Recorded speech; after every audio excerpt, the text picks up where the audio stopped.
Oke, selesai juga bersih-bersih kulkas. Udah rapih kulkasku yang tidak berisi ini.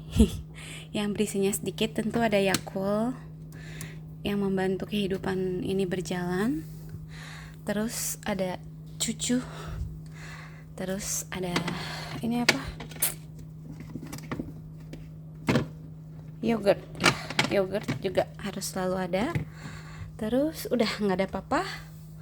Terus ini sayur-sayur yang dibungkus sama kain lap. Oke, sudah. Oke, ini telur. Terus ini bumbu-bumbu yang cuka apel. Oke, bye.